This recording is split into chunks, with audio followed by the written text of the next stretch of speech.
Évangile de Jésus-Christ selon saint Luc. Jésus remarqua un publicain, collecteur d'impôts, du nom de Lévi, assis à son bureau de publicain. Il lui dit « Suis-moi ». Abandonnant tout, l'homme se leva et se mit à le suivre. Lévi lui offrit un grand festin dans sa maison. Il y avait une grande foule de publicains et d'autres gens attablés avec eux. Les pharisiens et les scribes de leur parti récriminaient en disant à ses disciples « Pourquoi mangez-vous et buvez-vous avec les publicains et les pécheurs ?» Jésus leur répondit « Ce ne sont pas les gens en bonne santé qui ont besoin du médecin, mais les malades. Je suis venu appeler non pas les justes, mais les pécheurs, pour qu'ils se convertissent. » Nous avons dans l'Évangile un petit parcours. Jésus remarque Lévi à son bureau de publicain. Il lui dit « Suis-moi ». L'autre se lève, abandonne tout et suit Jésus. Et l'affaire se termine à un grand festin. Nous pouvons y reconnaître le parcours de notre foi chrétienne et peut-être le parcours tout simplement de notre existence. C'est avant la création du monde que le Seigneur nous a aimés et choisis, et c'est pour cela que nous sommes venus à l'existence, ce qui se manifeste concrètement, non seulement dans notre naissance, mais surtout lorsque nous sommes présentés au baptême. Alors cette intention divine prend corps dans notre vie, et notre âme se trouve mise sur l'orbite de la vie éternelle. Le Seigneur ensuite parle à notre intelligence, c'est l'âge de raison, et la réponse, la ratification que nous faisons jour après jour de notre vocation divine, en marchant dans la vie chrétienne soutenue par la Sainte Église comme une mère, comme la Vierge Marie.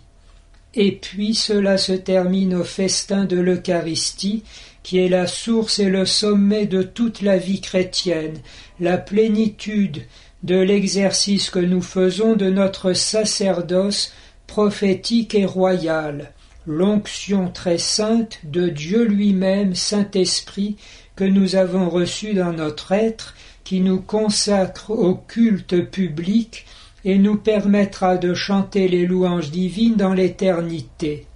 Festin qui est aussi le gage, après notre mort, de la vie bienheureuse, selon la bonté, la miséricorde de Dieu et aussi nos mérites.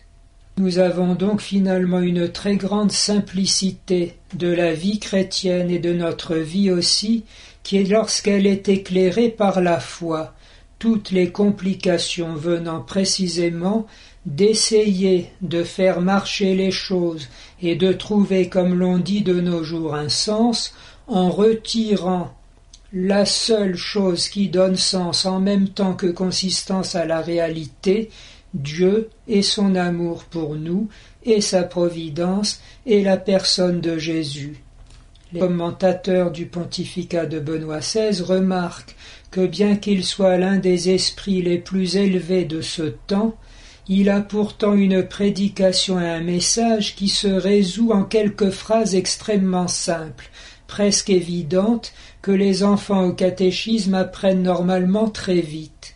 L'amour de Dieu, notre vocation à la vie éternelle, notre désir de lui montrer notre amour à notre tour, en obéissant à ses commandements, et surtout en ayant confiance dans sa toute-puissance et dans sa bonté, et finalement une sorte d'endormissement entre ses bras pour la vie éternelle, dans l'exultation où nous réveillant à la vraie vie, nous verrons Dieu tel qu'il est, parce que nous lui serons devenus semblables.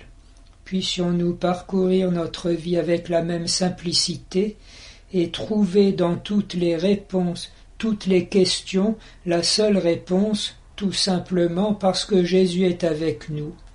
Question des pharisiens, pourquoi donc mangez-vous avec les publicains et les pécheurs?